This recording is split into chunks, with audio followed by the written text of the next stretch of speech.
शुद्ध गायी आणि गावात चरून न येणारे गायी अशा आपण 50 गायी त्या ठिकाणी ठेवलो. त्या गायीच्या शेणापासून शुद्ध विभूती तयार करू लागलो आणि ते विभूती प्रोडक्ट तयार करणं अवघड झाले. थोडासा विभूती या ठिकाणी आलेले आहेत. कोणाला विभूती पाहिजे असेल तर ते घेऊ शकतात. थोडा आहे, नंतर तुम्हाला पाहिजे असेल तर बिदरला त्या ठिकाणी उपलब्ध होणार आहे. दुसरी गोष्ट, ज्यावेळी आपण गणपती तयार करतो, मातीचा गणपती आणतो, पूजा करून 11 दिवस 5 दिवस 7 दिवस ठेवून तदनंतर घेऊन जाऊन गटारामध्ये टाकून देतो.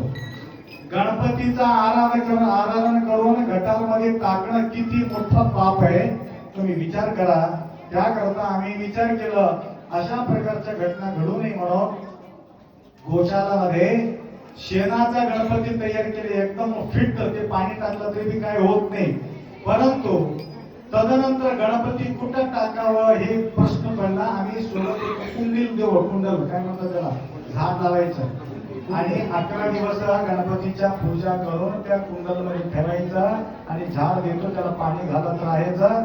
गणपती पगडून जाते, झाड मोठं होत राहते आणि त्या गणपती वाया जाणार नाही, तुमचं झाड सुद्धा वाया जाणार नाही. अशा प्रक्रिया आम्ही केलं. परंतु ऑनलाईन मध्ये ज्यांनी बुकिंग करतील त्याला ते गणपती भेटणार आहे.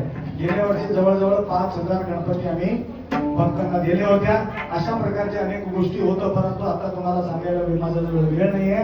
त्याकरता जाता जाता कोणाला पाहिजे असेल तर प्युअर शुद्ध गोभस्म तुम्ही घेऊ शकता. आरती